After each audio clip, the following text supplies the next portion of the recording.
Page 345, Minuet in A minor. Now this section of the book just seems to be a bunch of solo pieces that you might learn or somewhere. I'm not sure what the purpose is. Some of them are a little challenging in my opinion, but okay, they put them in the book. If it's a very common piece, and I'm sure there's plenty of recordings of it already, I'm not going to demo it. You don't need me to play it. You get out of there. I'm not here to show off. You do it. You can listen to others play it. But if it's something that I'm not so sure you're going to find recordings of, I'll try and play it. Although it's probably on the CD if you have that. I'm just going to go through the process I use to learn a piece of music because it covers pretty much, I think, everything they talk about in the text. I'm not sure. I haven't read the text up there. I'm too lazy to. I'm just going to learn this piece of music. A minuet, you expect a minuet to be in 3/4 time. This is, and it's in A minor. We know what key it's in. But I'm still looking it over. It's a page of music long. It's actually twice as long because of the repeat signs, but it's a page of music to learn. Treble bass clef, at least to start. We know we're in A minor. Go ahead and do the scales for C major and A minor and the arpeggios and all that junk. And then 3/4 time. I'm going to take it one hand at a time. I'd like a fingering that works connected. I'll start with a suggested fingering and then we'll see if it works. Don't get me wrong, the fingering in the book is fine. It's just there are different fingering styles, and I have a different one. Start with 4. We're sort of in this position to start. 1, and just come down. Now come up. We're in this position. 1 and 2. Cross over. That's right. I would prefer a 2 on that last note, or the note in measure 8, but a 1 is good because if you repeat it, you need 4th finger here. If you end with a 2, you got to reach up. So it's easier if you just end with a 1. And then going on, after the repeat sign, it's here, then here, it's here, and then it doesn't ask like the beginning. Okay. I don't want to spoon feed you the notes. You should be able to read these notes and rhythms yourself. If it's tricky or something, I might point it out. On the left hand, we're starting with a 1, 2, because the next measure is here. If you did a 1, 3, that's too much of a stretch. So we do a 1, 2, and then 1, it's fine. You can use a 2 if you'd like, because the next note is down here. And you can reach down, or you can use thumb and do that. I don't care.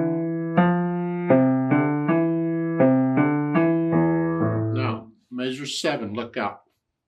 Here, here, that's a half note. Hold it down while you play that. So for one beat, both of those are down.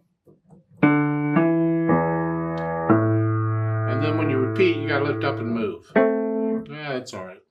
When you go on, you're still gonna lift up.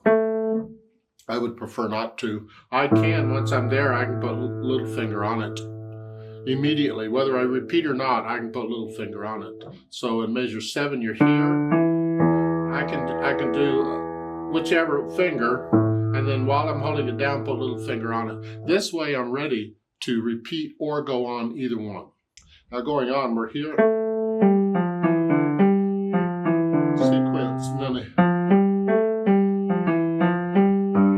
and again in measure 15, half note, hold it down while you do that.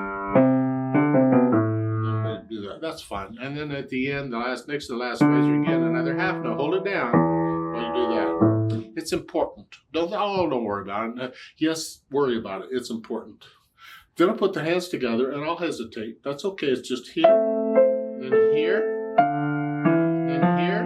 Come down.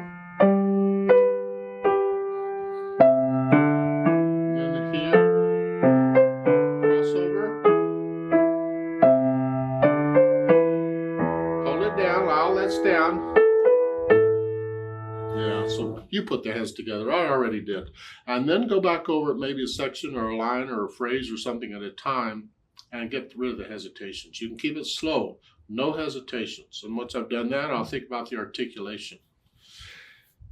I'm pretty sure the composer did not put in this articulation. Some editor has done this, but that's fine. We can follow it. It's phrase. Lift up, lift up. lift up between each of these slurs. We're going to treat them like phrases. And the left hand,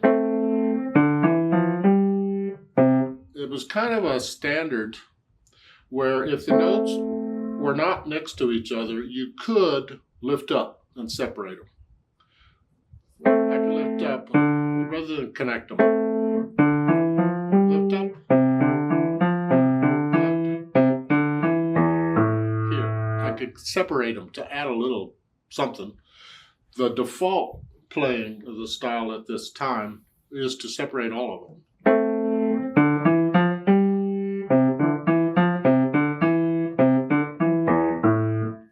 But they didn't do it all the time. A lot of times when they were connected, they would connect those. And when the notes next to each other, they would connect them. But they would separate the longer leaps. So you could connect the steps and then disconnect the skips. At the same time, I'm lifting up here but not here. And I'm lifting up here but not here.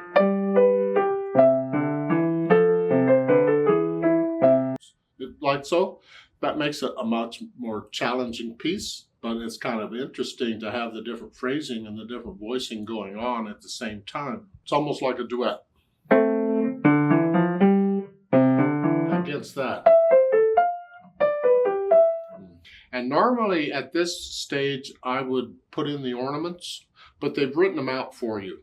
The 16th notes, like in measure 7, that's an ornament. But they've written the notes out.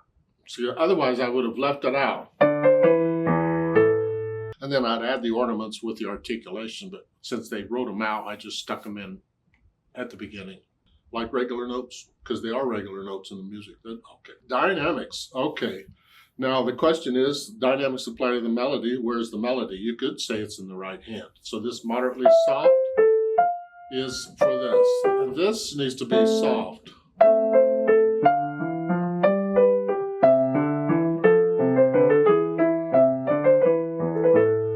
Or you could say this is more like a duet.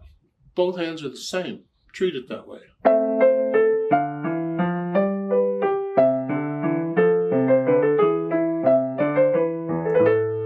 And then when you get past the repeat signs there in the second line, go up a little bit to moderately loud.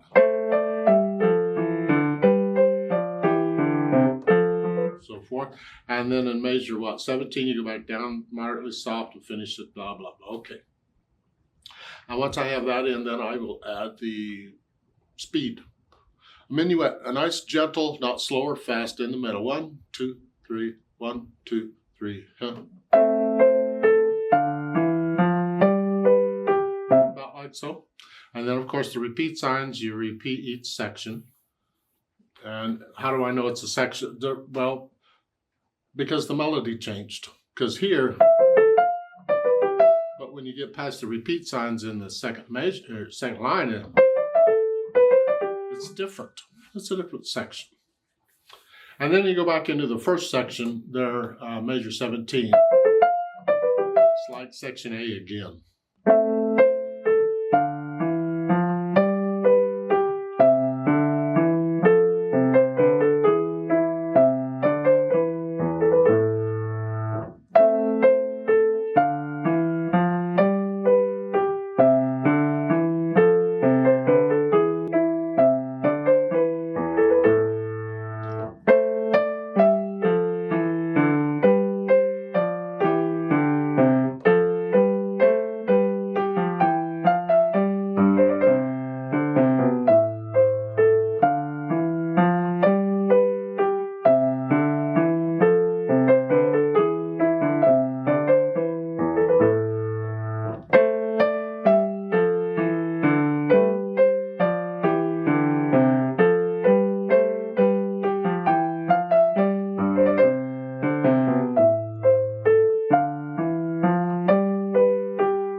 Interpretation, remember the natural accent. 1, 2, 3, 1. Exaggerated if you have to, but feel it. 1, 2, 3, 1. Feel the natural accents throughout. Then on the dynamics, you can do more with these dynamics than was shown. Experiment a little bit. For instance, in the third line, you're moderately loud here, but when you get over to around measure, 15 or 16, you go back down and then soft. Well, you do it either way. Some people, you will do it like a terrace dynamic where you drop all of a sudden. So like in measure 16, you're sort of loud. Then all of a sudden you're soft. Or you can take this, put a little decrescendo there, diminuendo. Get softer as you're going to lead into it. Different ways of interpreting the music. You do it however your teacher tells you to do it, but as far as I'm concerned, you do either one. Since it's repeated, do it different. You don't want to play it the same way each time. When you repeat it, change something, and dynamics is one of the things you can change. So try that. Maybe put in a swell or something, like in measure 6, 5 and 6.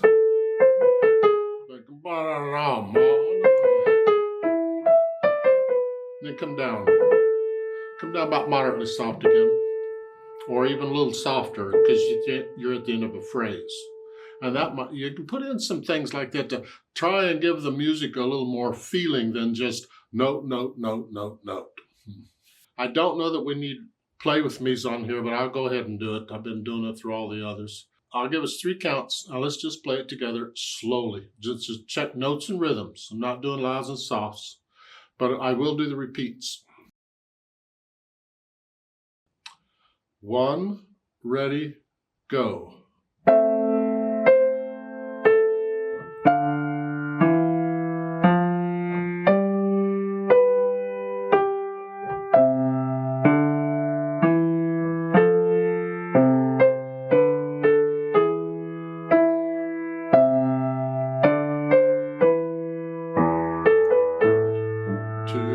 Repeat.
Repeat.